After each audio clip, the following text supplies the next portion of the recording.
Hello, everyone. It's wonderful to have you with us today for another insightful session in our Evolve 21 series. Evolve 21 is a digital series of sessions with thought leaders and industry experts from around the world to find answers to your biggest questions about digital transformation.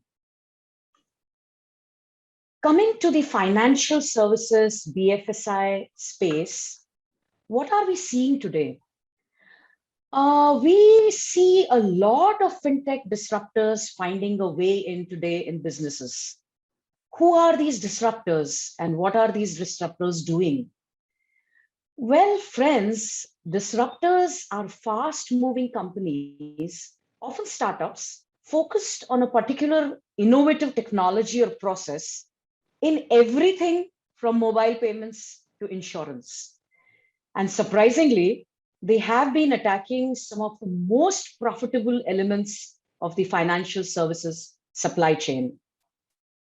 I do see this shift in the financial services space, of course, but I often wonder, will this disruption lead to mainstream seamless transformation in the financial services sector? Or will they remain disruptors and fade away? Who better could give us insights on how digital empowers the financial services industry to move from disruption to transformation than Arindam Ghosh, who joins me at Evolve's Fire Chat today. Hello, Arindam. Hi, Sheetal. More about Arindam. Arindam is the co-founder and CEO of Alphaniti, a fast-growing fintech company that is transforming the way India invests by leveraging deep domain expertise, big data, and technology.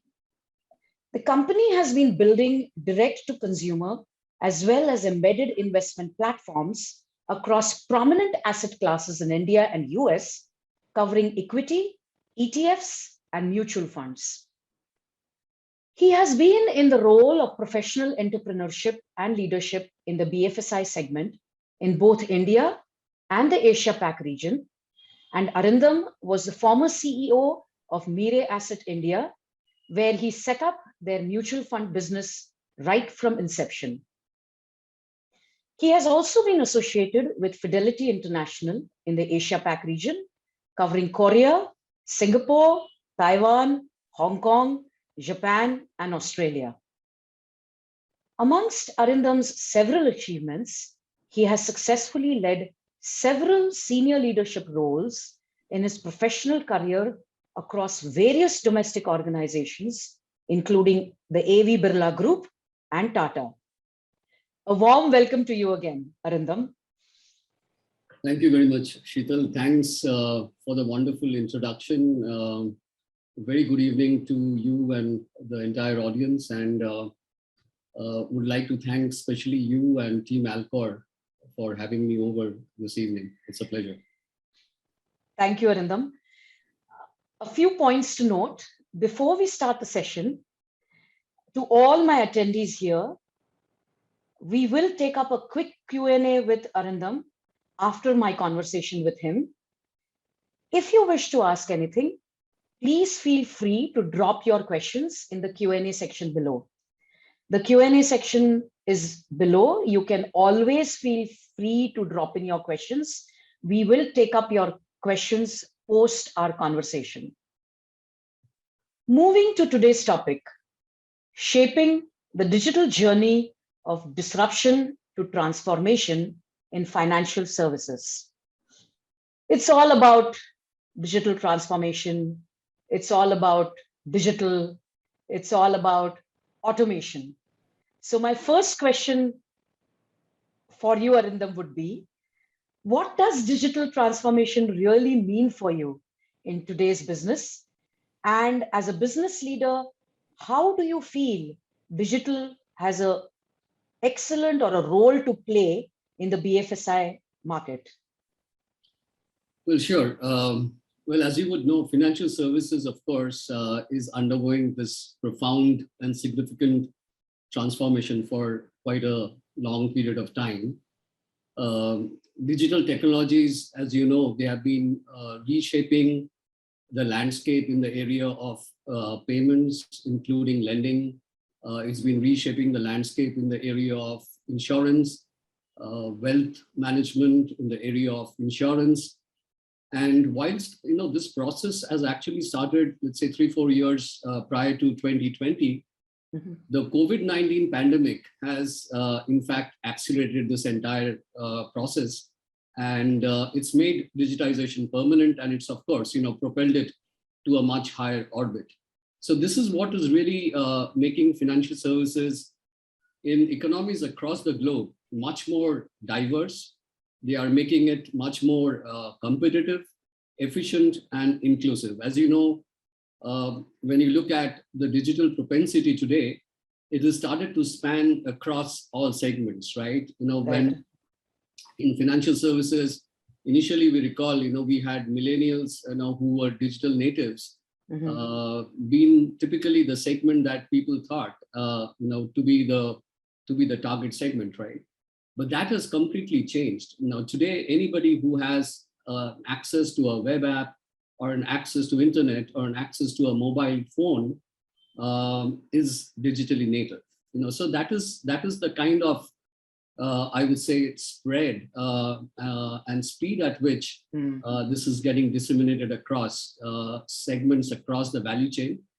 Of course, digitization has also been responsible for bringing major improvements in the connectivity of systems, in computing power. And of course, cost is another element where it's also brought in significant amount of changes.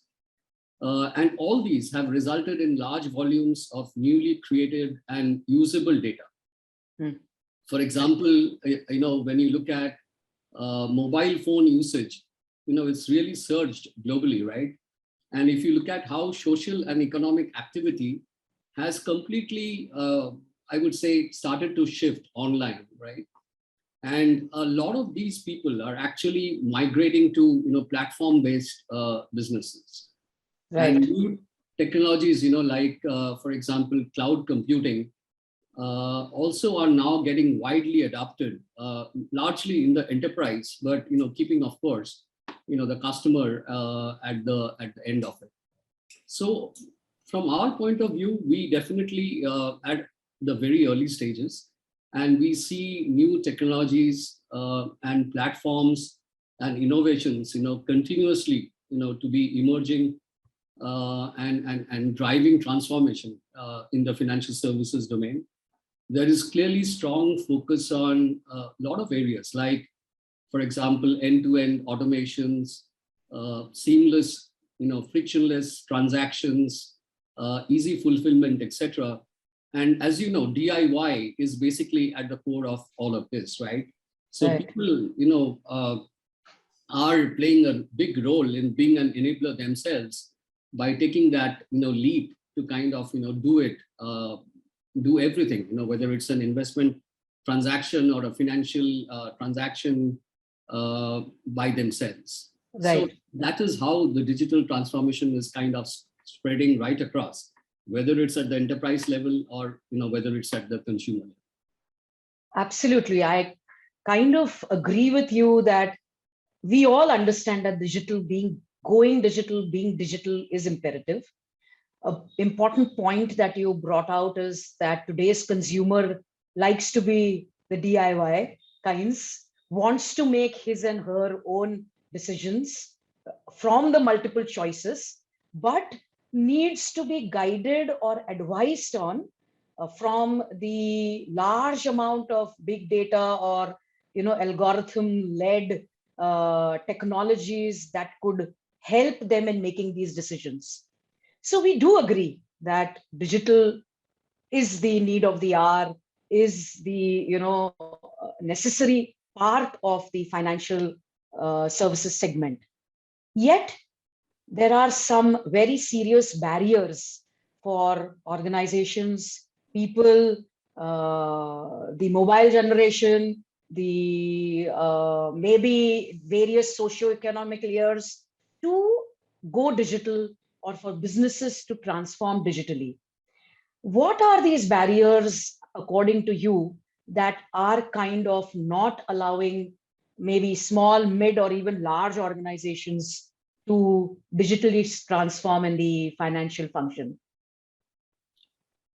Well, if we look at it from a high level, typically the barriers are this revolve around three areas. One is when it comes to licensing, when it comes to the regulation, and the third is, it ultimately also boils down to capital, right?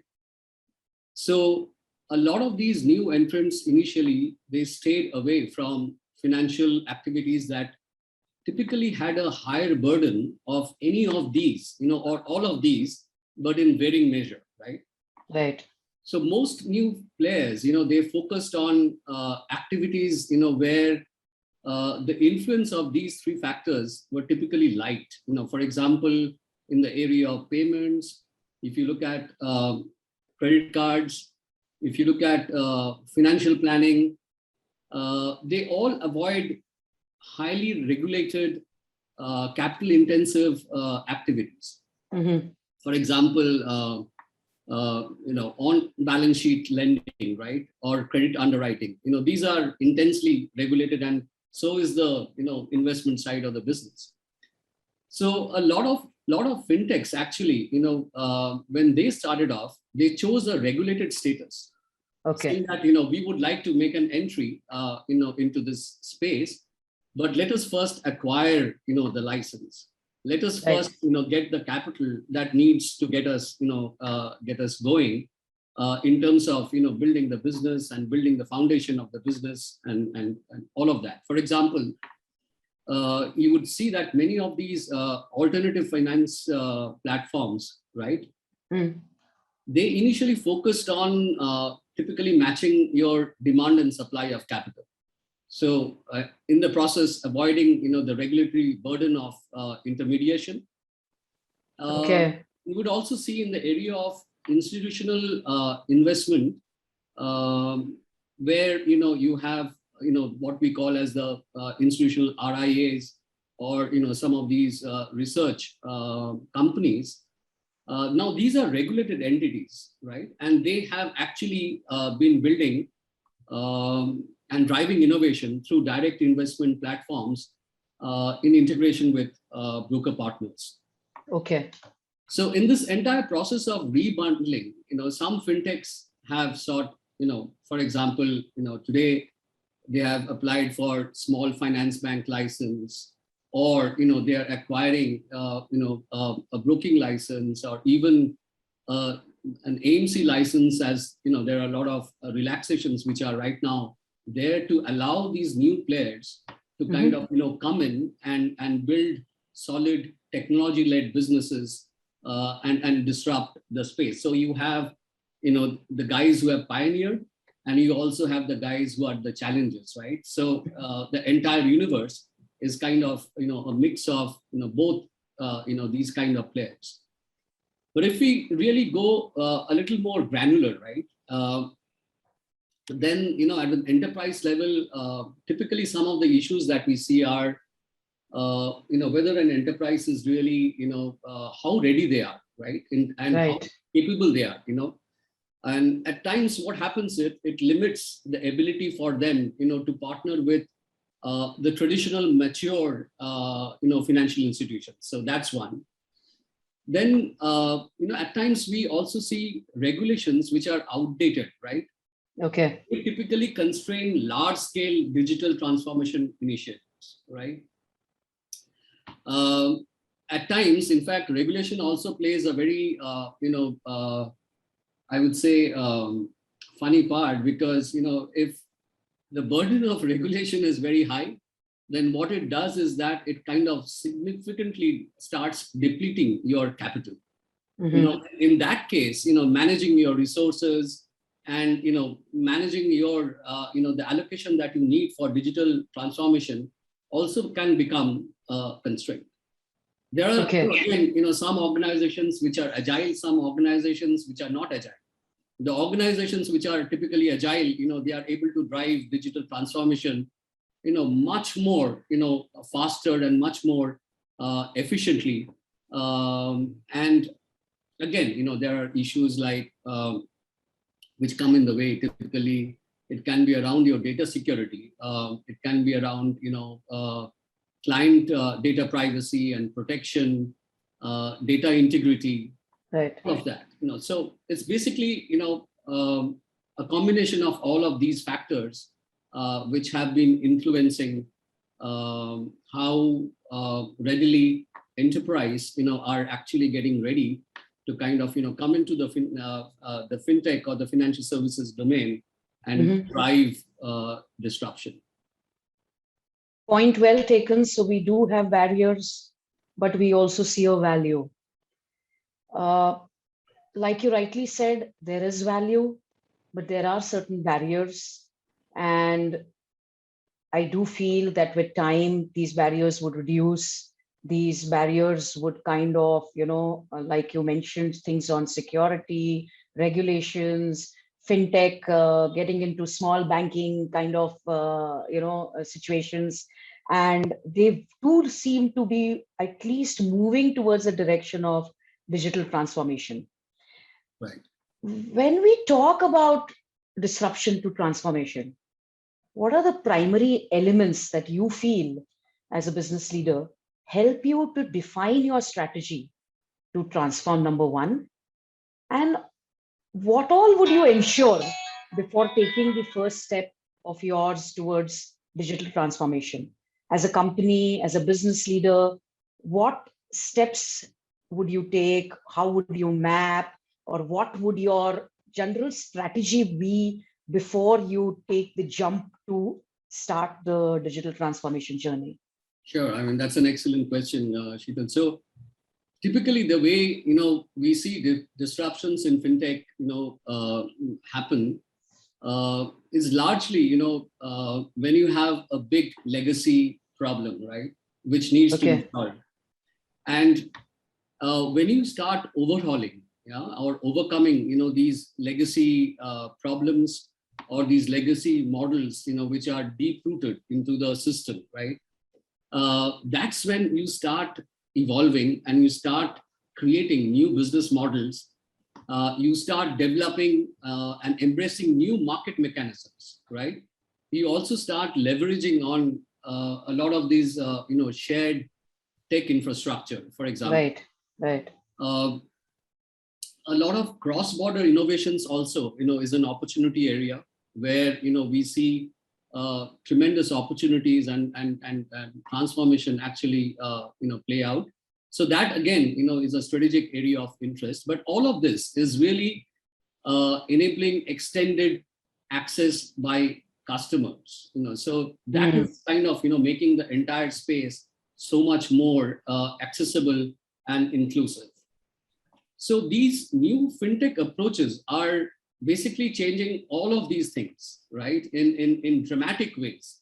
For example, in embedded investment model, what we are essentially doing is we are harmonizing investments across business partners by making high quality products and offerings that are embedded in the broker's platform itself. Okay. And this, reduces the human element in areas like where, you see investment intelligence, for example, having a bigger role to play. And also, you bring in the human element where, we feel that they need to kind of, have a certain role to play. But overall, if you look at this entire journey of management of customers, right from, let's say, the time that they onboard to the time that they fulfill, the use of new AI and ML applications is really now, it's been exploding. For example, today, some of the key levers of disruption that we get to see. And, you would have heard about all of these and probably also use them, in your, investment or otherwise. For example, innovations in the area of KYC, right? Earlier, it was completely offline, right? Now, you had the CKYC, you have the eKYC, you have online risk profiling, you have, again, a DigiLocker, which is a central repository of all your, documents that you need are critical, for functioning, whether it's banking or any other kind of documents. You have the UPI, again, in the payment space, which again has been revolutionary to drive scale in payments. You have online documentation. It can be functional, it can be regulatory. The reason why we see RegTech as a big opportunity area, is because a lot of these things are gone online. And then coming to the investment side, you see the play of data-driven and rule-based models. Okay. Automated models, which are leading, to diverse and very, very innovative outcomes. For example, you have direct investment, which has got mainstream. You have social trading. You have, digi wallets, right? Then globally and in India, robo-advisory, platforms, they have kind of now starting to get bigger and bigger and, more meaningful. And then what big data also does is that it also enables a lot of, customer intimacy. So if I am able to kind of know, or understand you better, then I can curate very, very intuitively a lot of solutions for you, which earlier, was never possible, right? So things like, these and, for example, mobile payments, then, all of these are really revolutionary. Right. You touched upon a point on curating offerings for a customer, finally, using AI/ML. Since we are talking about financial services, it is a highly sensitive domain, highly regulated domain, very compliance heavy. How do you predict these kind of, the threats, creating backups while implementing a new technology, or what measures do companies like yours or the disruptors who are coming in kind of enable that trust between the customer across various threat potentials, or even if there are any threats, or even if there is any loss of data, how are backups done when you implement these new technologies? Any insights on that? I think, the regulation has been, over some period of time now, extremely well articulating the needs, even from a technology standpoint, and kind of creating this entire ecosystem, which where trust is at the core, right?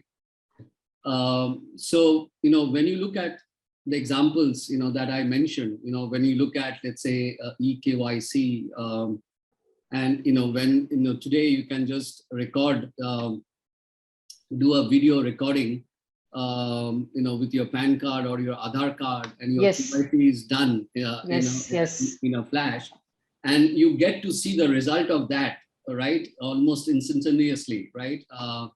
I think that is revolutionary, right? That kind of inspires so much of confidence in the mind of consumers. Another aspect is, and I'll probably come to the aspect of data security and all of that, which is pretty much, I think, very well institutionalized and standard across.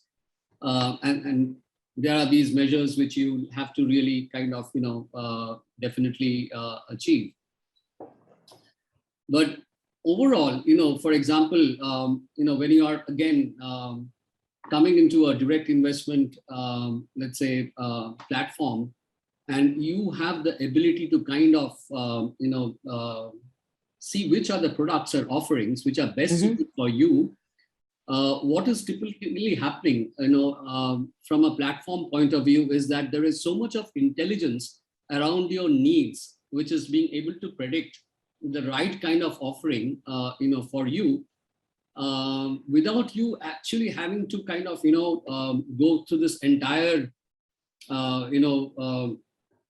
process of, trying to go through a product and, look at its performance, look at its, Right. other aspects to take a big decision like an investment decision, right? It's almost kind of, an automated solution, but it is meant for you. In the world that we lived, and a part of it, we are still kind of, living in terms of outcome. We have, tried to assume that a lot of things are applicable and suitable for majority of the people, which is not the case, right? But today, an AI and ML is able to kind of, bring out, those differentiators, and therefore, offer you, as you said, curated or very intuitive solutions, right? Which are core to your needs, which is very, very revolutionary. So that's, again, one aspect which kind of gives a lot of comfort to people, because the solutions are now centered around you. It's no longer a broad brush general solution meant for a certain, client segment, per se. It is for you. I think, more and more of these kind of, solutions that we are being able to offer, and offer in a manner where, the outcome is very fast. So, you actually go through the entire journey of decision to fulfillment in a very quick span of time. Also allows you to kind of, gain a lot of, comfort and trust, right?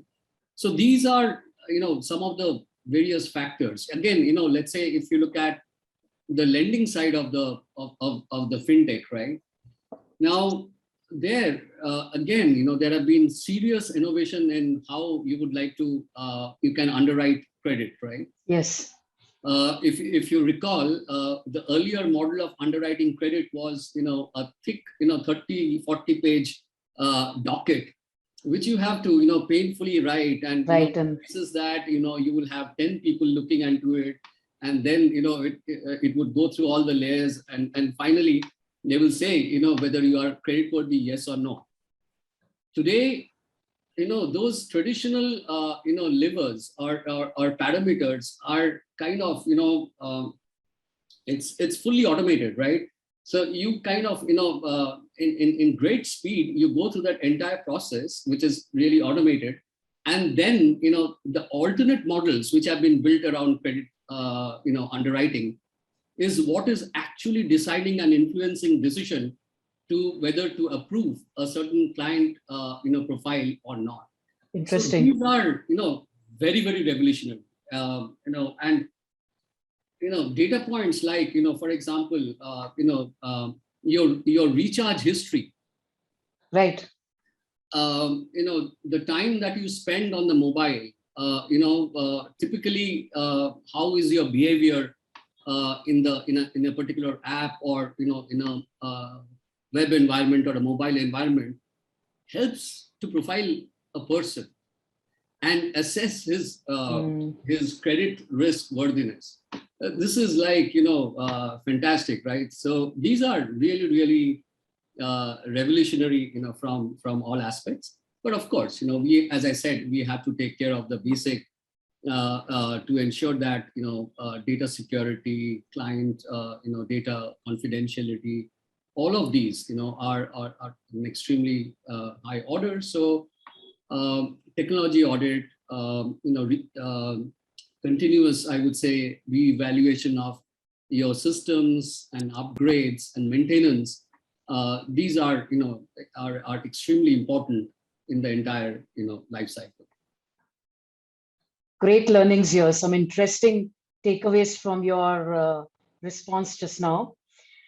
Coming to a little technical part of the financial services domain, as I would call it, because I wouldn't know much about oscillations or timely maintenance. But thinking on these important parts of oscillations and timely maintenance, how do you define the checkpoints while digitally transforming these processes or getting these workflows in place? Well, I think, the first task is to identify which are the business processes, right, from a maintenance cycle point of view. Okay. I think once, that first task is done, then essentially it's all about, looking at the various stakeholders for each of these business processes so that you are able to ensure that the disruption is at the minimum. So that's one. Right. Then, you have what we call as functional checkpoints, like, which actually impacts the performance of a certain product, things like what we call data scheduler, right? So you have data which comes in from multiple sources, but you need to kind of, run it at a certain frequency for it to achieve a certain level of outcome.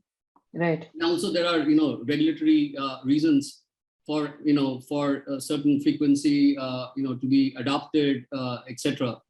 And then, you also have certain, service standards, which also needs to be, fulfilled. Apart from this also, I think what is important from a checkpoint point of view is, to keep your, what we say is never take your eyes off the ball when it comes to the regulation, right? So regulatory checkpoints are extremely important, when it comes to fulfilling all the requirements, that is, that goes to back up, the license that you have acquired and you have implemented in your business on real-time basis. Thank you, Arindam. Moving on, I'm going to take you back again to data breaches. As a decision maker, as a business leader, as a co-founder of a platform that works directly with customers, how would you adapt to protect the customers or the organization's financial health from both data breaches and identity fraud? Sure. I think, one of the first aspects that we look at, and not just at the start, but continuously, is how do you, rebundle and how do you actually build architectures which allow you to extend effortlessly as well as to pivot. If there is a certain regulatory change, or you feel that there is a certain business need, you are able to kind of quickly make that transition and adapt to new technologies at near lightning speed. I think that is extremely important, right? The second is you need to have a very thorough understanding of the domain, because typically what it does is that it helps you to anticipate trends much before and well in advance, and therefore it allows you to build models which are future forward, right? Right. Now today, if you look at all stakeholders, whether it's the government, whether it's the regulatory bodies, they are all aware, of the need and importance of technology and big data, right? To build a very modern country, and as I said, to have a very trustworthy ecosystem, right? So what we believe is that, we being at the very early stage of this entire, digital super cycle, one of the most important enablers are the regulators. They provide, the tailwind that is required for the industry to kind of, move at a galloping pace. So in banking, for example, if you look at the initial model was to just match the lender and the borrower, right? That's Right. not. then, as I said, the credit underwriting model came. And with that, you had the payment, you had the transaction gateways, which completely overhauled the traditional banking, right? Similarly, in investments, like in banking, everything is now moving online, right? So the traditional and offline models are collapsing. This is leading to significant, savings in cost. The consumer is the beneficiary because, product performance, really kind of improves significantly. And therefore, I would say that regulators, when it comes to this particular aspect, they have been extremely proactive and supportive, because at the end of the day, it's a win-win, for all the stakeholders. Agreed. A quick check-in to my esteemed audience. If you would like to ask any questions to Arindam, we would be happy to take your questions up after our conversation. Please do put in your questions, your thoughts in the Q&A section, and we will take it up soon after our chat. Moving on, there's lots happening in technology. We don't want to do legacy. We want to integrate with legacy. We want to enhance with technology and not change over completely, because legacy has also infused a lot of costs in it. There is integration in place. There are disparate technology platforms in place. There are situations where people want to sew in all these siloed, disparate technology platforms to give a wow feeling to the customer in the end. Lots happening. There is no doubt about it. We are trying out many big data analytics tools. There are innumerable platform tools that handle everything together, so on and so forth. As per your understanding and your research and the more than 30 years of business-led transformation that you have seen in the BFSI space, which technologies of today do you see have an opportunity for tomorrow, as in which will remain in the market, which they are a great opportunity for sure, and which are the type, kind, or I would say the technologies that you feel would have a low lifespan and would disappear? Well, again, it's a great question. I'll answer the first one first. I think among all the innovations that we have seen so far, and as you know, this is a very, very dynamic space, right? Right. Very, very fast changing, and of course, as I said, it's kind of been revolutionizing every space, and disrupting their entire, as you said, you have the legacy models, and how people are then transforming into newer models to be future ready, right? So I think top of the mind, something which is very core to our business, and something that has been very, very disruptive is this entire revolutionizing that is happening in the area of API, right? Now, open APIs, today can be used by businesses, which are wanting to leverage, this ever-growing, community of, for example, the freelance, developers, and they all have the ability to create innovative applications, right? And add a lot of value, to your core business, right? So open APIs today are favored by businesses across, as they simultaneously increase, the production of new ideas, right? Right. Diverse ideas, without having to invest directly in the development efforts. So there is significant value add, both in terms of the qualitative input that you get, and the savings in costs. So this is really something which is exceptional. And businesses, often they tailor their APIs to target specific developer audiences, right? That they feel will be most creative. So if you feel a certain set of, let's say, in the world of investment, let's say, high frequency traders are going to be good, who can come and write certain codes and through APIs are able to push in their strategies on a marketplace platform. That is something which is really revolutionary.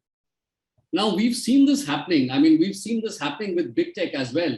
So if you know about the what Yahoo does, with their search, it really allows developers to integrate the Yahoo search into their own software applications, right?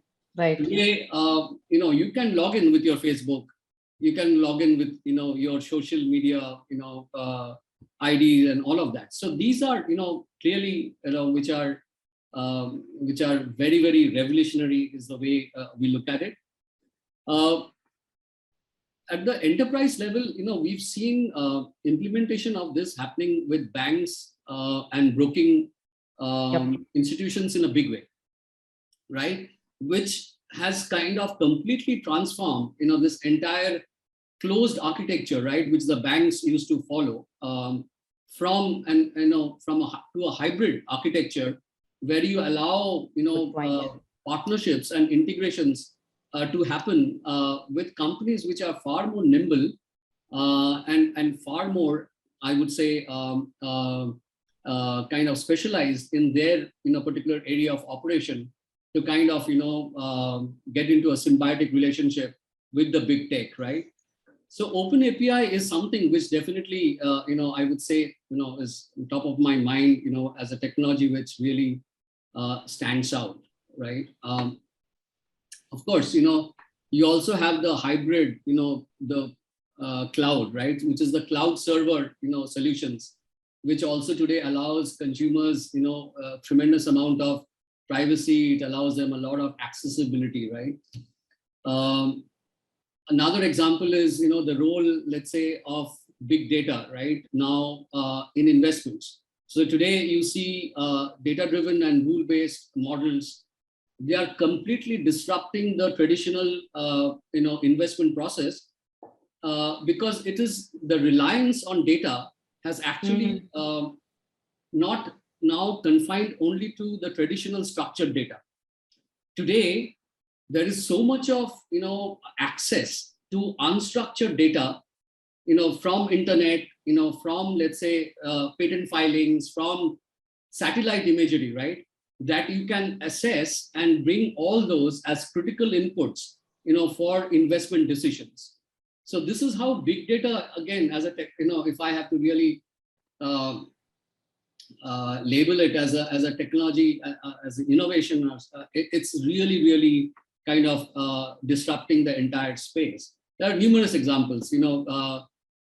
I think the DLT part of the blockchain is something that we feel has scope, though there is very limited adoption rate right now.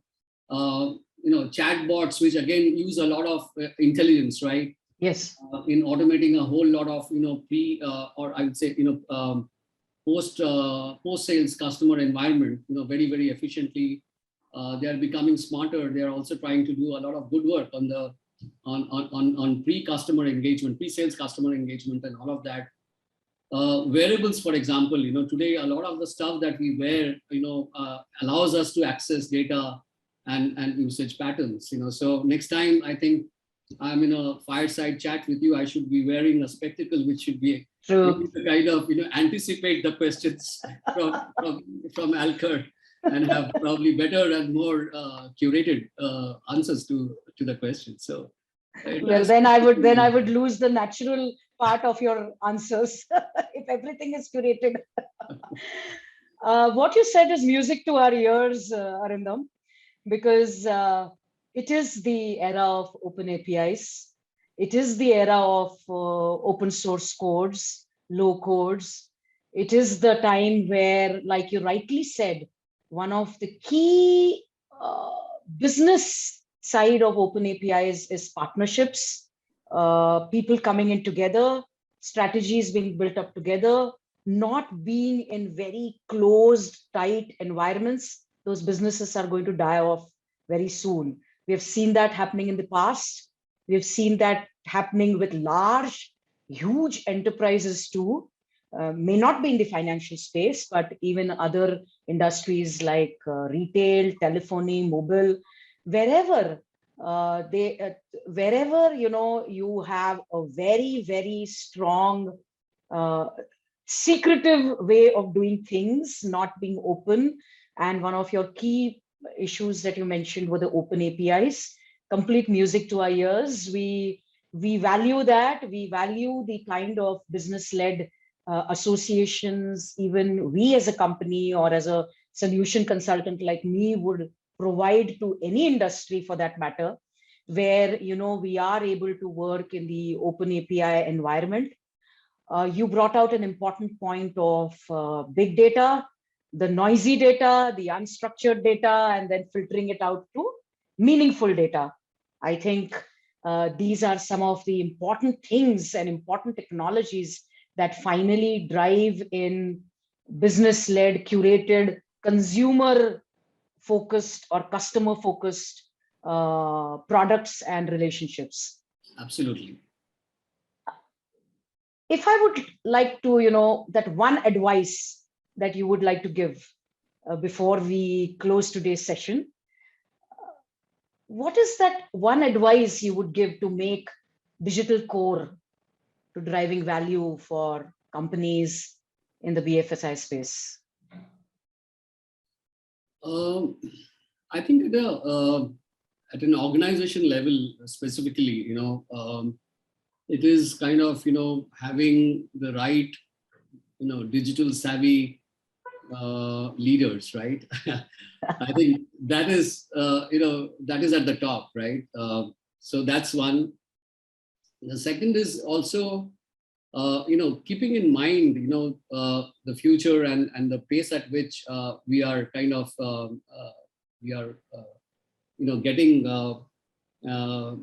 pushed into a lot of these innovations which are happening. Mm-hmm. Of course, is to, the ability to build, the workforce for the future, right? So you need to kind of, also, keep that in mind, as part of your digital core, strategy at an enterprise level. Of course, we need to kind of empower people. We need to kind of create the entire digital ecosystem. We need to provide them with all the digital upgrades, the tools. Communication is key, when it comes to explaining what the role the digital transformation is going to play. But more at a technical level, I think it kind of includes a lot of, I would say, renewal of existing system, with new cloud computing capabilities, right? So typically migration of existing enterprise workloads, to the cloud. Then another example would be adoption of platform-led, modular architecture, right? Right. Where, you have an end-to-end integrated solution, but you also have an architecture which allows you to take the key modules out, again through probably an open source API, to serve the needs, of particular, segments of businesses or customers, right? So I think a combination of all of this, it's just not one, but a combination of all of this is what actually, should drive the strategy, for an enterprise when it comes to the digital core. Right, right. I'm going to take some questions from the audience now. A quick reminder to my audience. If you do have any questions, please feel free to drop in your questions. We have one coming up. What model do you have in place to assess potential risks and define responses in the event of a crisis? I think I will retweak it to what kind of models. Due to privacy reasons, we cannot mention a specific model on this forum. But of course, I would let Arindam take this question as to what kind of models do you have in place that assess potential risks, or maybe in your business environment, the type of models to assess risk and define responses. No, when it comes to typically, technology platforms, and we touched upon this briefly. The data security, right, is the biggest risk. That's the biggest threat, right? Right. And even when you look at cyber security breaches, it affects organizations quite negatively, right? There could be reputational risk, because of some breach which has probably occurred. If it's a listed company, there could be an erosion in the market value, of the company. There could be disruptions in the overall, organizational functioning. So those are, some of the, key risks that we have to, continuously, deal with. And again, when you, let's say, confidential data and theft of confidential data can again be a big risk, right? Because what it does is, it kind of blunts the competitiveness of a firm, and it can really create havoc, because if there is a breach of any organization's data which is really confidential, so preventive mechanisms need to be therefore put in place. We cannot really I mean, to put it another way, we can probably defend by conducting these risk assessments in a continuous manner. But really, the task of mitigating against risks, that also cannot be removed, right? We need to be very, very, I would say, prepared for those. We need to have and implement a breach response plan, which can be at very quick notice be implemented and executed.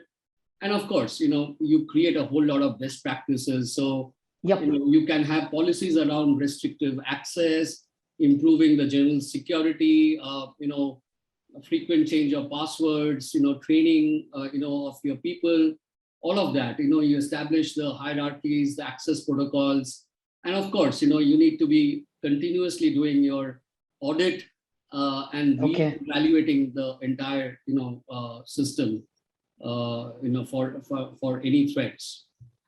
Thank you, Arindam. I think the second question that came in, if I'm not wrong, you answered quite a bit of it. One of the attendees wants to know, when a crisis has significant financial impact, how will you adapt your business workflow to reduce costs, both in short and medium term? I think some part of it you did answer. Would you like to add on to this, or? No, if there is a crisis which has occurred, which is kind of which has led to impairing the company's business functioning, as I said, there can be a regulatory aspect to it. There is a functional aspect to it. Right. The first is basically to ensure that you are able to protect the regulatory risk first, which affects your client, your consumers. I think that's the first port of call. The second is how you are able to quickly adapt from something which led to the breach, right? So that's more of a functional in nature. And therefore, if there are certain key modules that you would allow to function and probably operate on certain barebone, architectures, till you are able to kind of, restore and address, the risk. So these are some of the various measures. For example, typically you would see in our world, there are many, you will see the exchange glitches happen, right? Right. So all of a sudden, though, we are one of the best, countries in the world when it comes to, glitches in exchange, and trading environment. But, you have your DR, you have your, backup systems, which can immediately, take over. The same is applicable, at an enterprise level, right? Which are all kind of participants in the entire ecosystem, for them to kind of move from something which is mainline, which has got impacted, to something which is, which is in backup and probably working on, fewer legs, but it is able to kind of deliver the minimal that is required to ensure that the consumer risk is first addressed and taken care of, and the regulatory risk together with it. Cool. Thank you for that insightful answer, Arindam. Again, a DR in place, backups in place. You did bring out the point of, partnerships, strategies, low codes, open APIs, technologies that rely on more nimbility, are able to pivot, businesses who can maybe have mapped something out, but finally understanding the customer needs, are able to pivot at the right time, of course, keeping all regulations, compliances, and the necessary security elements in place. Thank you, Arindam. This was a great, insightful session. I sincerely thank you for giving us your time and joining me on this fireside chat. It was a complete pleasure hosting you, and I'm sure our audience would have had a great time today as well. Absolutely. Any likewise. last minute thoughts? Yeah, so would like to thank you, Sheetal, and team Alcor, for having me on the show. I think it was really wonderful to share my thoughts around some of the questions which you asked, and also from the audience. I think they were really fantastic. I think the thing is that we are all blessed in many ways, to be kind of living in a time where we are at this very early stage of this digital super cycle, right? I think the whole objective for us as we go about making digitization a part of our life, a way of our life, to make it more and more permanent, such that it's no longer a choice, it's an imperative, right? I think that's the first step, right, towards getting us future ready. And also, as I think business leaders, to be able to build enduring businesses, and also driving innovation at every stage of the evolution. So thank you very much for having me. It's my great pleasure as well. Thank you. Thank you again, everybody, for joining us today for this great interactive session with Arindam. Of course, I take leave from you here, but we will meet soon for Evolves 21's next session, which is scheduled on October 18th, where we will be discussing the new, better post-pandemic digital transformation.